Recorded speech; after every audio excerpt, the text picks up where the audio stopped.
Raden Saleh mau ngasih tahu bahwa ini bukan penyerahan diri, ini Pangeran Diponegoro yang tadinya mau negosiasi tiba-tiba dijebak.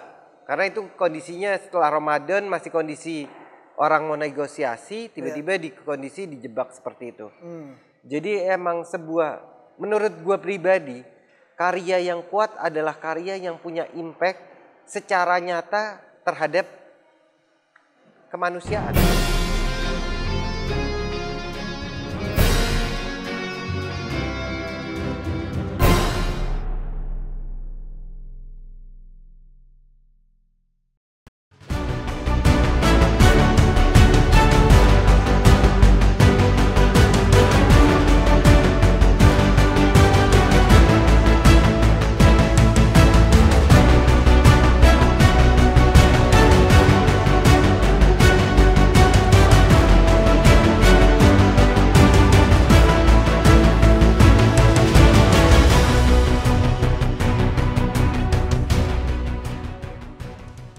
Assalamualaikum warahmatullahi wabarakatuh.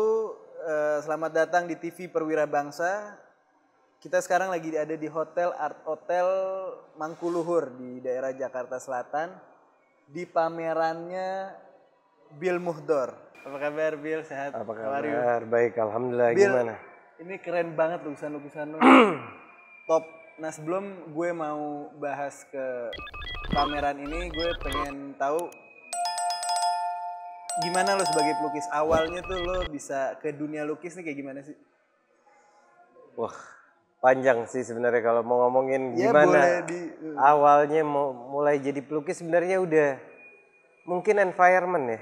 Gue tuh terbangun dari sebuah environment yang dari umur kecil itu ngelihat nyokap mulai ngedesain. Nyokap kebetulan juga desainer. Gue banyak ngambilin kertas-kertas HVS, gue gambar-gambar tuh waktu. Terus juga kebetulan kakek gue seorang, dia bikin kerajinan seperti kaligrafi Kuningan segala macam. Di situ gue sering ngeliatin yang mungkin tanpa disadari jadi sebuah inspirasi buat gue mulai starting up menjadi interest di dunia art itu sendiri. Mamah lu pelukis jadi, maksudnya dia suka melukis. Desain. Dia kebanyakan dia lebih bikin baju-baju segala macam dan itu banyak desain sendiri kan. Di situ akhirnya gue mulai terinspirasi juga. Iseng-iseng nyoret-nyoret. Nah, menurut lo kemampuan melukis lo yang luar biasa ini, Masya Allah. Talent apa dibentuk sama lingkungan, lebih dominan mana? Wah, nggak bisa dibilang satu one in each other sih menurut gue. Kayak di satu sisi itu adalah sebuah, alhamdulillah gue di environment yang mendukung, tapi di satu sisi melewati struggling yang cukup tinggi. Jadi gue emang tiap hari coba buat bereksperimen untuk menghasilkan hal-hal seperti itu. Oke. Biasa lo gimana kalau lo bikin karya-karya nih, kalau boleh tahu jam berapa atau gimana approach lo waktu lo ngelukis? Gue sih anak malam ya kalau dibilangnya. Rata-rata gue bikin karya itu malam hari sih. Spesiali gue di luar ngelukis pun gue emang banyak ngebikin video-video mengenalkan seniman-seniman lain. Jadi emang slot time gue tuh di malam hari aja sih. Malam deh ya? Malam.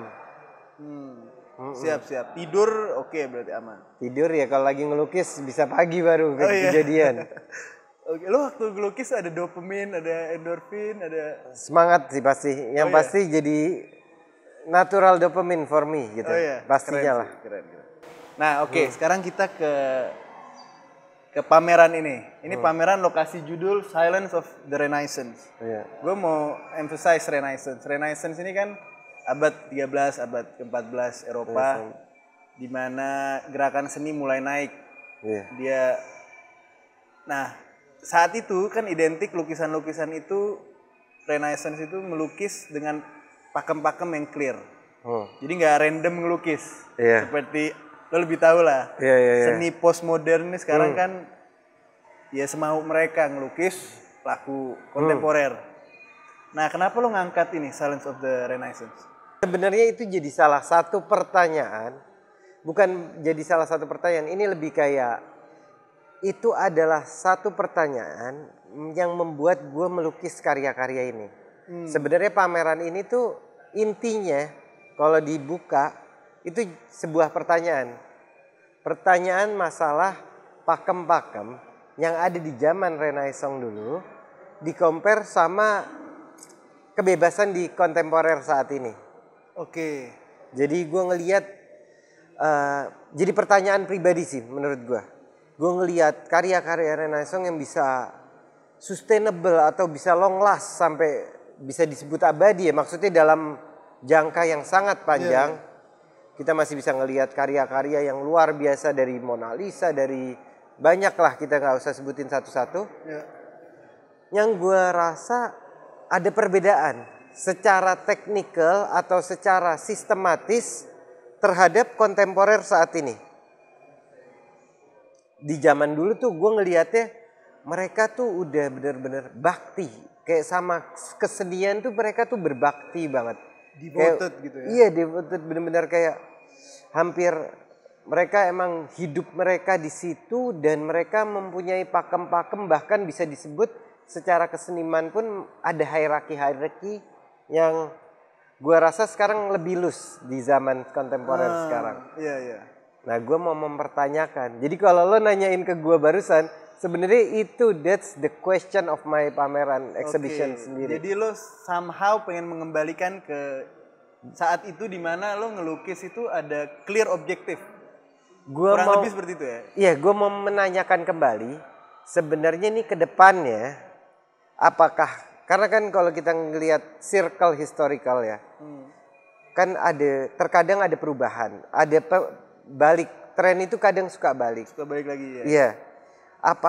Gue mau nanya next nih mau kemana? Apakah bakal tren nextnya itu akan menjadi kontemporer yang lebih bebas dari kebebasan sekarang? Atau akan menjadi balik lagi kita menggunakan pakem-pakem? Don't get me wrong. Maksudnya even kontemporer sekarang pasti punya pakem-pakemnya tersendiri. Tapi dedikasi yang sangat tinggi Renaissance nih ya bisa ada pemudaran sedikit menurut gue. Nah, gue setuju banget sebagai awam. Sebagai awam melihat lukisan sekarang nih abstrak, random, awam ya. Nah, sedangkan kalau tadi lo jelasin kita lihat Renaissance, dia justru ekspresikan mungkin sesuatu keberatan-keberatannya secara sosial dengan lukisan-lukisan yang penuh dengan makna, penuh dengan arti. Dan kalau gue lihat sebagai inisiator awal untuk mengembalikan ke zaman itu dengan infrastruktur yang udah modern, keren banget sih menurut gue. That was a brilliant. You could be the initiate gitu. Ya semoga ya. Maksudnya seenggak-enggaknya walaupun tidak mengembalikan secara totalitas, seenggak-enggaknya kita bisa mendapatkan satu benefisial dari dedication yang tinggi yang dilakukan sama seniman-seniman zaman dulu. Karena kenapa gue sebut ini sebagai pertanyaan? Karena gue ngelihat mungkin ya kalau dari mata gue pribadi, kontemporer juga nggak salah dan bukan artinya mereka nggak punya pakem atau bukan artinya bebasnya tuh nggak bermeaning atau apa. Mereka juga sebenarnya di satu sisi punya jawaban-jawaban untuk hal itu, gue rasa. Mungkin mereka bilang relevansinya udah nggak butuh lagi. Kita udah dengan hal yang simpel sekarang, gue udah bisa menceritakannya. Ngapain gue harus dengan dedicated harus membuat secara dramatik atau apa? Sedangkan gue bisa nyebutin itu dengan satu kata gitu. Jadi di satu sisi, I don't know, it's a question yang menurut gue bisa jadi satu. Iya, ngerti. Iya, lo tadi kan ngomong supaya nggak terlalu liberal, terlalu free. Jadi lo pengen ngasih nuansa Renaissance ya itu ya kita melukis harus mendasar lah gitu. Betul. Iya, itu keren. Nah, lo sendiri gue mau nanya. Lo waktu awal melukis tuh karena suka aja apa emang dari dalam diri lo udah ada tujuan gue pengen lukis ini? Pasti awal itu starting from the dream ya kayaknya. Maksudnya dari satu harapan ya. Satu gue emang passion di situ. Nggak tahu kenapa dari kecil tuh jadi tempat gue menghabiskan waktu gue. Jadi kalau ngomongin masih awal-awal masih bener-bener umur kecil banget itu kayaknya kertas HVS banyakan gue pakainya daripada nyokap gue. Iya. Jadi emang passion satu, tapi kalau ditanya ada harapan, mungkin saat udah mulai menanjak dewasa menjadi satu harapan gue melihat oh ini art nih bisa menjadi sesuatu segala macam. Di situ mungkin timbul jadi dari passion menjadi sebuah harapan sih. Oke. Siap. Nah, Bill, ini kan di sini ada lukisan yang sangat indah, beautiful. Thank you so much. Coba lu bisa highlight apa ini? Nah, kalau tadi ngomongin dari pamerannya sendiri, Silent of Renaissance, ini adalah salah satu karya terbesar di pameran ini dengan judul Uncharted Journey. Uncharted Journey, oke. Iya. Jadi satu perjalanan yang kita nggak tahu nih, masih ya. Di sini gue nggambarin sebuah orang yang lagi berjalan menaiki tangga di sebuah istana yang nggak ketahuan di mana. Dengan objek utamanya di situ ada. Ini kayak goddess ya? Ya, ini goddess gue terinspirasi dari Athena. Athena itu adalah salah satu god of art juga, goddess of art. Oke. Jadi di sini gue menggambarkan dia lagi berjalan, masih di tengah jalannya dia mau menuju satu tempat di mana terlihat masif, elegan, somewhere yang kita nggak pernah ngelihat sebelumnya. Iya, ini kayak beautiful ambience ya. Iya. Majestic gitu. Majestic, sangat majestic. Betul. Apa ini kayak kita zaman sekarang masuk lagi ke Renaissance, maksud lo itu kali gak? Bebas sih sebenarnya. Gue nggak membatasi orang untuk menafsirkannya seperti apa. Yang pasti gue juga menjadi sebuah pengingat gitu. Walaupun dia masih di tengah jalan, dia udah menggunakan mahkotanya. Keren. Nah, Bill, gue mau nanya, apakah pelukis itu selalu identik dengan bebas mengartikan yang melihat, atau memang dia menafsirkannya sendiri? Dia punya versi tafsiran sendiri untuk lukisan itu, atau bebas? Kalau lihat in general gitu. Kebetulan. Sejarahnya yang dulu atau sekarang kontemporer. Kebetulan gue seorang influencer di bidang seni. Jadi itu something yang sering gue ditanyain. Di dalam konten-konten gue, pasti gue selalu menjelaskan karya-karya orang. Dengan filosofikal, dengan historical segala macam.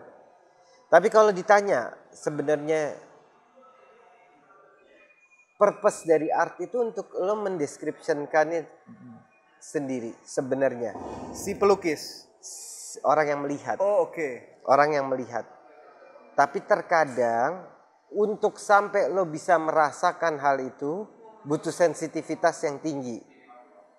Makanya terkadang kita menceritakan tentang karya itu juga untuk melatih sensitivitas para penikmat atau penontonnya untuk bisa ntarnya mulai starting up dengan come out with the idea.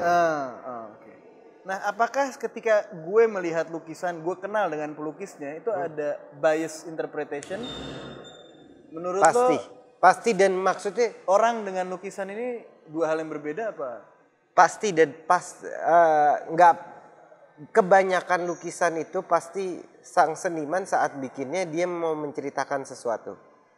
Oke. Dan biasanya saat lo udah mulai mengenal senimannya, lo mulai bisa understand the language of the karyanya. Karena sebenarnya tiap seniman punya keywordnya masing-masing dalam bercerita di dalam kesenian. Paham. Iya, jadi saat kita, itu salah satu gimana cara naikin sensitivitas kita. Ya pertama pasti study. Kita pasti tiap pameran itu ada tulisan-penulisan seperti ini, ada penulisan. Jadi penjelasan description secara ini. Dan juga biasanya keyword-keyword yang udah biasa gue sampaikan dengan karya gue atau seniman lain pun, dia akan ada repetition di situ untuk memudahkan ntar lo untuk mengetahui apa yang lagi mau diceritain dia. Ya, oke. Ngerti. Bill, lo sebagai pelukis, ada role model dalam dunia lukis. Siapa role model? Van Gogh atau Rembrandt kalau kita bicara Renaissance? Banyak ya. Kalau to be honest ada banyak role model gue yang gue terinspire. Gue tahu siapa sih. Banyak nih kalau gue boleh nyebutin ya beberapa diantaranya. Yang pasti kalau dari Indonesianya Raden Saleh udah pasti. Terus kalau dari banyak sih ini kalau ngomongin Indonesia Raden Saleh, ada Avandi, ada Hendra, ada luar biasa banyak lah. Kalau dari luar mungkin yang paling inspire gue salah satunya adalah Banksy. Siapa? Banksy. Banksy. Van Gogh juga salah satu seniman yang gue luar biasa favorit. Rembrandt dalam pencahayaan luar biasa juga. Dan masih banyak lainnya. Nah gue pengen lo coba ceritain lebih tentang Raden Saleh. Siapa nih sosok dia? Raden Saleh ini dari konten lo kita lihat lo terlihat sangat mengagumi dia. Raden Saleh ini adalah bapak seninya Indonesia menurutku. Raden Saleh adalah seorang yang mengenalkan modern art di Indonesia. Jadi sebelum adanya Raden Saleh, kesenian di Indonesia ini masih tradisional, masih modelnya masih benar-benar tradisional, masih mungkin tumbuh nature, model batik, model kayak ukiran-ukiran asmat, modelnya masih seperti itu. Datangnya Raden Saleh waktu itu setelah beliau juga banyak studi di European, itu mendatangkan modern art di Indonesia yang sekarang kita bisa ngelihat perjalanannya udah sampai sekarang. Dan beliau punya impact yang luar biasa di dalam hal itu. Dan Raden Saleh itu banyak pakar mengatakan dia artis internasional pertama dari Indonesia. Betul. Diakui oleh seluruh dunia internasional. Raden Saleh itu goes by the name Syed Saleh bin Yahya ya. Iya, betul. Raden Saleh itu kebetulan salah satu seniman yang bukan diakui cuma di Indonesia, bahkan di mata internasional.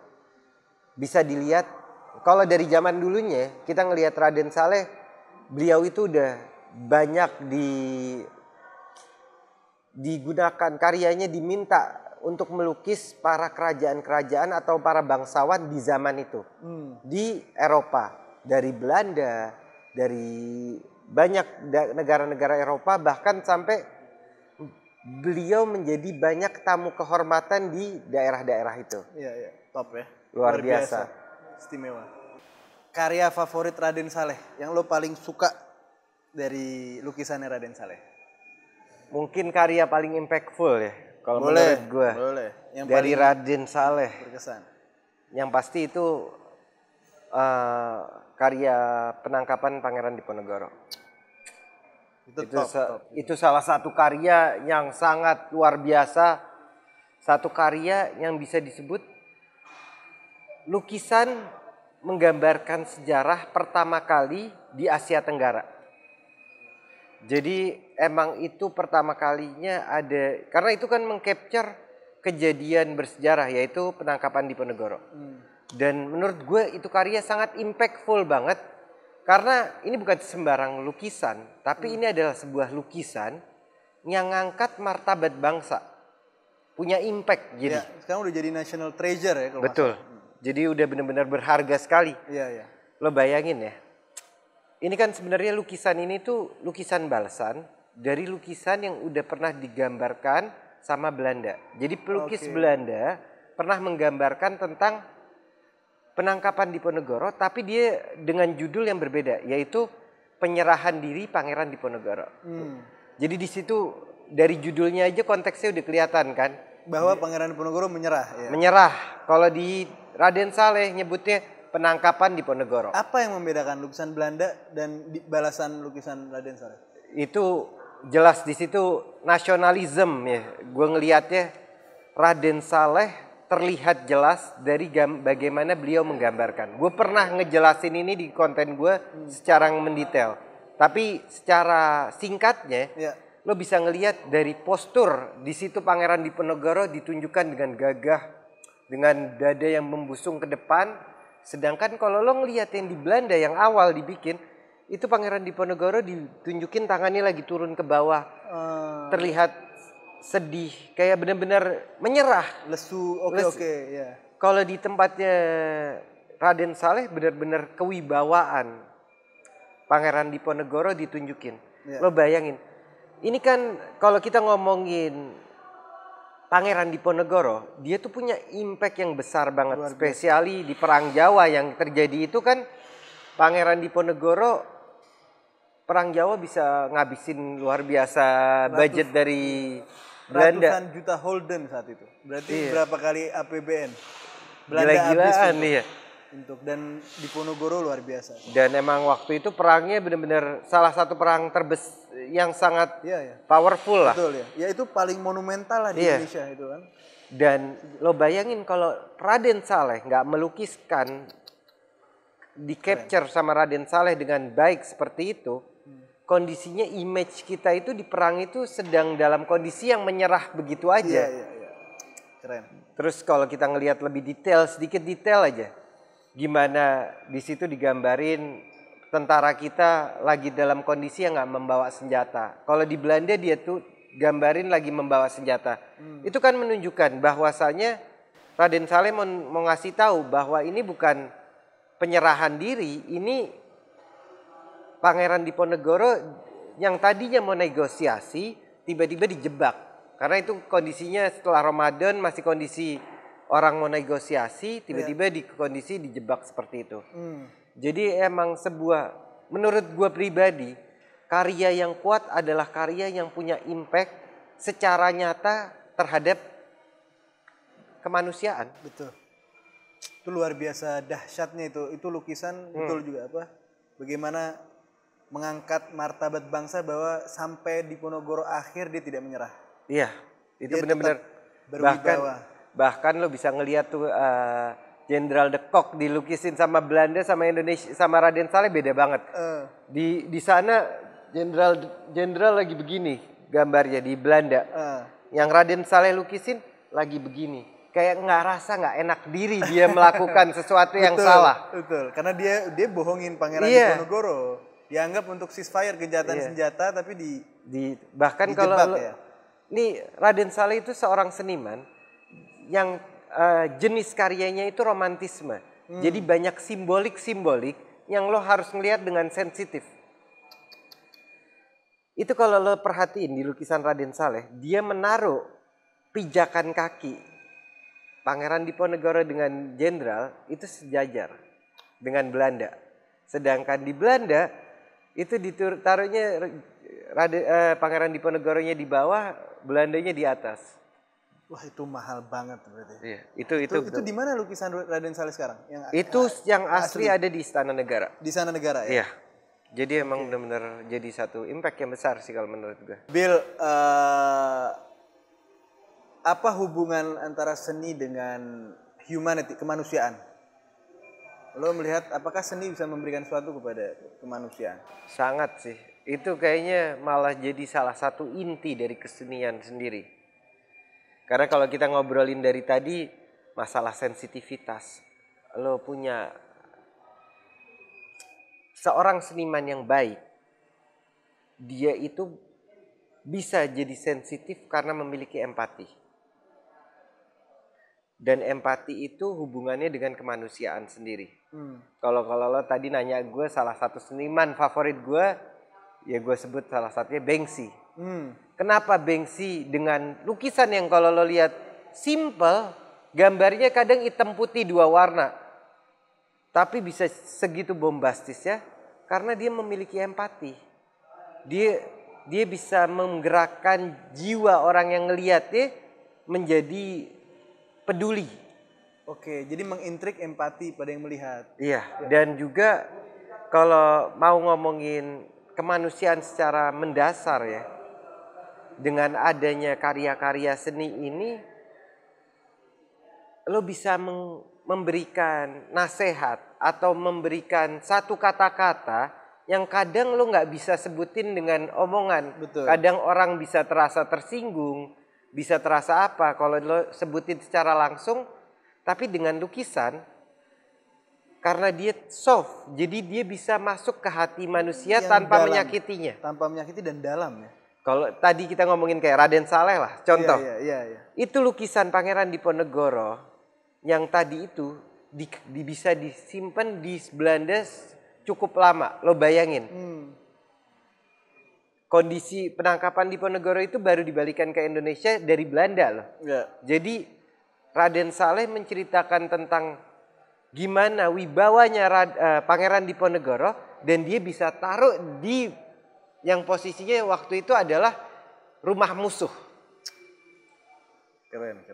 Jadi bisa masuk ke dalam ke jiwa-jiwa manusia. Kita ngelihat ini kayak subliminal ya, dia masuk begitu dalam gitu, tanpa ada betul juga. Dia bisa merubah orang menjadi lebih baik atau ke arah benar-benar bisa masuk ke jiwaan sih.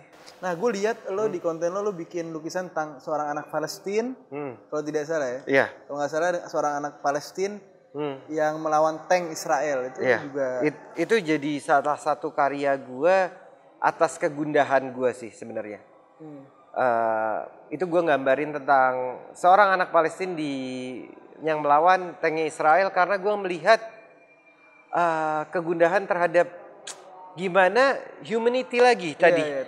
Iya, karena gimana nih kemanusiaan. Orang ngeliatnya jadi empati, pengen berbuat sesuatu ya. Dan sesuatu yang menurut gue lucu. Kok bisanya di tahun 2023 ada pelanggaran kemanusiaan nih, ada human right yang sangat ngawur, tapi kayak nggak ada yang berbicara. Kita bisa ngelihat di situ.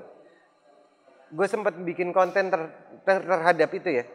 Ini juga sempat diangkat sama beberapa seniman juga. Di Palestina ada tembok pembatas dengan jarak yang berkali-kali lipat dari tembok Berlin. Tapi nggak banyak orang yang notice terhadap tembok itu yang tahun 2023 sekarang masih berdiri tinggi di bumi ini eksis 2023 dan di tanah negara orang lain posisinya. Gila. Itu ditaruh di negara Palestina dan juga dengan kondisi yang sebenarnya secara hukum internasional udah dilarang. Jadi itu melanggar hukum internasional, tapi nggak ada yang berkata-kata. Kalau itu terjadi 1950-an 60-an atau terjadi di Eropa Barat. Coba terjadinya let's say di negara lain, misalkan di Amerika atau di mana, itu menjadi suatu hal yang besar. Tapi sangat nggak ada yang peduli sama. Nah, itu hal-hal seperti itu ya dari empati tersendiri itu yang gue merasa itu yang harus gue lukiskan. Betul. Gitu. Bill, ini di era digital teknologi, gue mau nanya, apakah seni tradisional seperti ini yang lo buat itu masih relevan dengan majunya teknologi dan juga infrastruktur yang digunakan sekarang udah nggak pakai ini lagi, orang udah bisa atau mungkin lo sebagian udah melakukan seni di digitalisasi. Nah, gue mau tanya, apakah seni tradisional ini dengan seiring berkembangnya teknologi akan kehilangan relevansinya atau dia masih bisa keep up? Apa ada pembeda yang tetap bikin seni tradisional ini stand out? Kalau pendapat gue pribadi, kalau kita ngomongin future kita nggak tahu kedepannya seperti apa. Tapi yang gue melihat secara mata gue pribadi, kita ngelihat sekarang masalah digital lah, banyaknya seni-seni digital. Menurut gue punya marketnya sendiri, secara general. Tapi kalau lo nanyain apakah bakal sustainable, menurut gue malah akan lebih sustainable. Saat semua sudah didigitalisasi, orang bakal punya apresiasi lebih saat adanya manual di dalamnya. Karena orang udah akan merasa bosan dengan semua yang serba digital. Nah, kesenian sampai hari ini kita bisa ngelihat masih masih naik terus secara apresiasinya. Jadi menurut gue digital bukan jadi sebuah challenging, malah jadi beneficial. Seperti contohnya dengan adanya era digital ini, mungkin seniman juga memiliki kebutuhan-kebutuhan tertentu ya. Sekarang udah mulai orang udah harus memiliki sosial media untuk mengenalkan. Tapi itu jadi satu beneficial yang kita nggak dapetin dulu. Kita bisa ngenalin, kita bisa menceritakan semuanya itu dengan sosial media tanpa harus ketemu satu-satu sama orang yang dulu susah untuk didapatkan. Bagaimana pelukis tradisional ini cope dengan digital? Tadi lo dijelasin. Bagaimana lo sendiri kan melakukan itu? Lo pegiat social media, influencer. Lo campaign manual contemporary piece atau traditional arts di social media. Nah, menurut lo apa yang harus dilakukan oleh pelukis-pelukis zaman sekarang dengan adanya digital ini? Menurut gue sekarang itu mungkin itu yang lebih susah ya dibanding zaman dulu. Kalau dulu kita mungkin fokus melukis cuman melukis saja. Cuman sekarang saat kita melukis kita juga harus memikirkan gimana kita mendokumentasi proses itu untuk membuat jadi satu dokumen yang entarnya berharga untuk campaign marketingnya itu sendiri. Jadi pertama ya konsistensi di dalam campaign, maksudnya kita mendokumentasi, terus juga melakukan banyak hal-hal untuk mengedukasi apa sih yang lo mau sampaikan.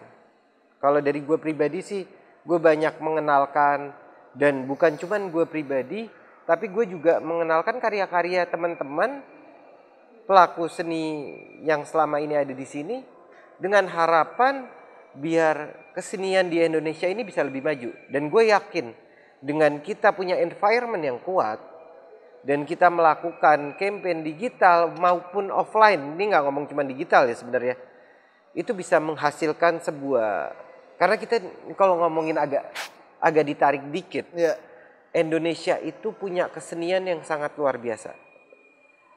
Spesialis saat gue mulai mengiklankan beberapa seniman-seniman lain, gue amazed how good our people gitu dengan karyanya. Cuman mereka tidak terekspos ya. Satu, tidak terekspos. Dua, mungkin secara environmentnya kita belum terlalu banyak. Maksudnya tempat-tempat yang bisa mengangkat hal itu. Tapi kita pernah di posisi di mana di Asia Tenggara art di Indonesia itu menjadi salah satu pacuan atau pakuan buat seniman-seniman dari luar negeri. Belum pernah ya? Pernah. Kita sempat kejadian dari zaman Bung Karno itu. Oh iya. Jadi benar-benar bahkan kalau kita ngomong sekarang di Asia Tenggara, salah satu yang paling kuat bisa disebut salah satunya Chinese. Di dalam keseniannya luar biasa. Chinese as in di sini? Di Chinese China. Dia secara market dia salah satu pembeli terbesar. Secara kekaryaan mereka menghasilkan tiap tahunnya seniman-seniman yang luar biasa. Itu karena dia mempunyai sistematis yang luar baik gitu. Secara sekolahnya mereka memberikan beasiswa yang bagus segala macam. Tapi dulu itu bahkan mereka itu sempat studi sama kita. Cina itu sampai studi berkaitan Tiongkok sini ya? Itu orang-orang dari Tiongkok itu sampai datang ke Indonesia untuk mencari pasar di sini. Karena buat mendapatkan kolektor Indonesia. Iya. Itu karena mereka membuat sistem yang baik segala macam. Sampai akhirnya sekarang seperti ini. Maksudnya mereka bisa menjadi salah satu pemimpin di dalam dunia seninya di Asia Tenggaranya. Market base yang terbesar berarti? Sangat besar. Mereka punya auction house itu kita selalu dari Chinese itu punya pembelian yang luar biasa. Oke, luar biasa. Nah, Bill, kalau di industri lain ini kan kita tahu ada indeks. Misalkan nilai sesuatu itu ada underlaying-nya lah. Iya. Nah, di lukisan nih apa, Bill? Kenapa beberapa lukisan bisa harganya yang luar biasa dahsyat gitu, bombastis? Apa indeksnya, apa underlaying-nya, apa yang menyebabkan lukisan ini harganya luar biasa, ini gak terlalu, itu apa? Sebenarnya secara basic, kalau kita ngomongin market ya, ini udah ngangkatnya masuk ke market. Sebenarnya mungkin orang di luar melihat art itu punya market yang absurd secara price range. Betul. Tapi kalau kita masuk lebih dalam, sebenarnya itu ada underlying. Orang bisa melihat sesuatu karya, dia menghargainya, itu ada poin-poinnya. Salah satu contohnya itu auction house, balai lelang. Balai lelang mereka punya underlying dari past historical. Mereka bisa melihat karya yang sebelumnya terjual seberapa. Dan juga kalau kita ngomongin market, supply and demand tetap mempunyai fundamental yang sama. Art ini bisa dijadikan sebuah alat investasi, apalagi kalau kita ngomonginnya blue chip marketnya, itu menjadi satu investasi spesialis. Kenapa karya itu bisa tinggi harganya? Ya pasti sama, alasannya satu. High demand. Low supply. Itu menjadi salah satu dan juga. Jadi ya ada beberapa variabel yang mungkin campaign-nya, mungkin si pelukisnya. Pasti kita bisa ngelihat dari si pelukisnya, kita bisa ngelihat dari historical paintingnya. Tinggi atau tidak seperti itu. Oke, Bill, untuk wrap up our beautiful discussion in this beautiful venue. Ini lo punya venue top. Masya Allah. Top, gue berharap lo go on terus in your career. Nah, gue pengen tahu your upcoming projects and harapan lo buat pelukis-pelukis muda nih.